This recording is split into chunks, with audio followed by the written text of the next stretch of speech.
দুটো বই আছে যেগুলো লেখা হয়েছিল ভবিষ্যতের ভয় নিয়ে।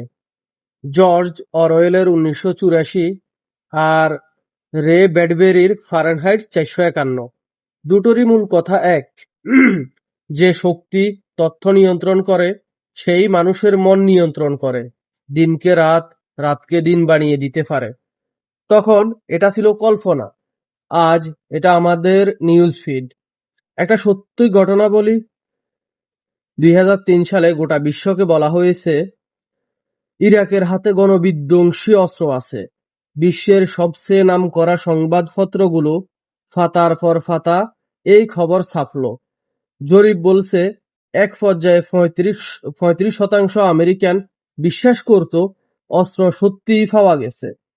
এই খবরের উপর ভিত্তি করে একটা দেশে যুদ্ধ হলো, লাখ লাখ মানুষ মারা গেল, এর মধ্যে শিশুদের সংখ্যাই বেশি ছিল। পুরো একটা জাতি ধ্বংস হয়ে গেল। তারপর কোনো অস্ত্র পাওয়া যায়নি, একটাও না। বছরের পর বছর সেই নিউ ইয়র্ক টাইমস নিজেই স্বীকার করলো তাদের রিপোর্টিং যথেষ্ট যাচাই করা ছিল না, স্রেফ সরি বলে নিল। কিন্তু ততক্ষণে যা হওয়ার হয়ে গেছে। মৃত মানুষ তো আর ফিরে আসে না একটা সরি দিয়ে। এটাই মিডিয়া ট্রায়ালের আসল চেহারা। আপনাকে শুধু একটা ফ্রেম দেখানো হবে, ফ্রেমের বাইরে কি ঘটছে আপনি জানবেন না। ক্যামেরার সামনে একজন গরিব মানুষকে বুকে টেনে নেওয়া যায়, মহান দর্জি সাজা যায়, আর ঠিক সেই মুহূর্তে ক্যামেরার আড়ালে সেই মানুষটাকে লাথি মারা যায়। আপনি দেখবেন শুধু আলিঙ্গনটা, লাথিটা থেকে যাবে ফ্রেমের বাইরে। মিডিয়া ঠিক এই কাজটাই করে।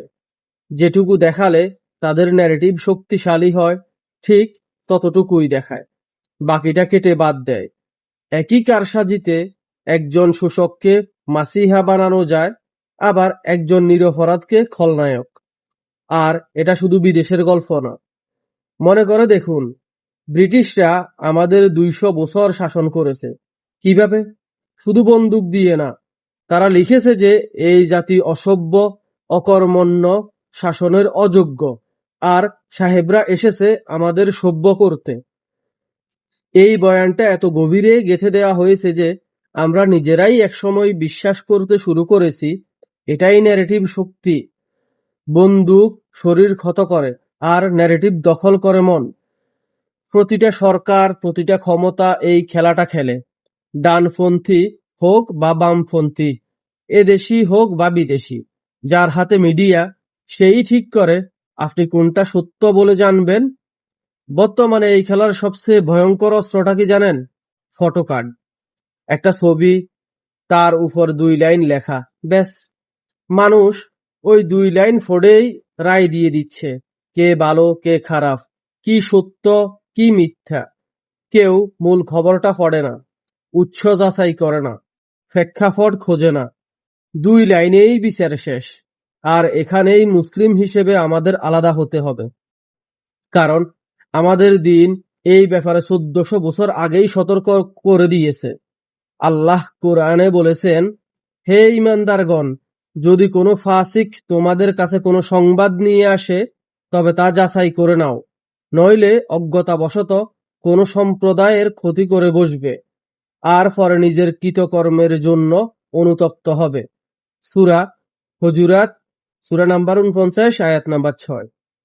একটু ভেবে দেখুন কি নিখুঁত এই নির্দেশনা। একটু খেয়াল করুন, আল্লাহ সুবহানাহু ওয়া তাআলা বলেছেন, না, খবর বিশ্বাস করো না, বলছেন যাচাই করো। আগে যাচাই তারপর বিশ্বাস।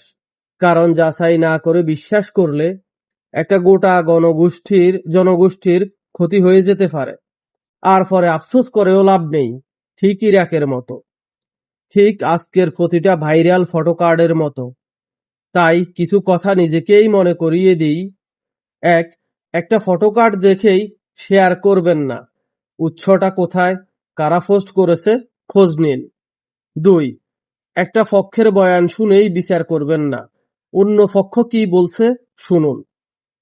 3, যে খবর আপনার রাগ উস্কে দেয়, ঘৃণা বাড়ায়, সেই খবরের ব্যাপারে সবচেয়ে বেশি সতর্ক হন, কারণ আপনার আবেগটাই ওরা টার্গেট করেছে। 4, শেয়ার করার আগে মনে রাখবেন, আপনার একটা শেয়ার একটা মিথ্যাকে সত্য বানিয়ে দিতে পারে, আর সেই মিথ্যার কারণে যদি কারো ক্ষতি হয়, সেই দায় কিয়ামতের দিন আপনার কাঁধেও উঠবে। মিডিয়া আপনাকে যা দেখাতে চায় তাই দেখবেন, নাকি নিজে যাচাই করে সত্যটা খুঁজবেন? পার্থক্যটা এখানেই, একজন গোলাম আর একজন স্বাধীন মানুষ। আল্লাহ আমাদের সত্য চেনার আর মিথ্যার স্রোতে ভেসে না যাওয়ার তৌফিক দিন। আমিন। মাশাআল্লাহ, কত সুন্দর লিখেছেন উনি। আল্লাহ তাআলা ওনার নেক হায়াত দান করুন সুস্থতার সাথে, এই দোয়া করি। আসলে এই পোস্টে মনের মতো করে সবকিছু লেখা আছে, যে আমরা এখন যে স্রোতে গা ভাসাইতেছি, এক লাইনের দুই লাইনের একটা ক্যাপশন আর একটা ফটো কার্ড দেখে নিজেরা যেভাবে বিচার দিয়ে দিতেছি, বিচার করতেছি, এইটা ভালো, এটা খারাপ, এটা মন্দ, তো আসলে এটা উচিত না। প্রত্যেকটা খবর, প্রত্যেকটা জিনিসের যাচাই করে নেওয়া উচিত। ভালো থাকবেন। আল্লাহ হাফেজ। সালাম আলাইকুম।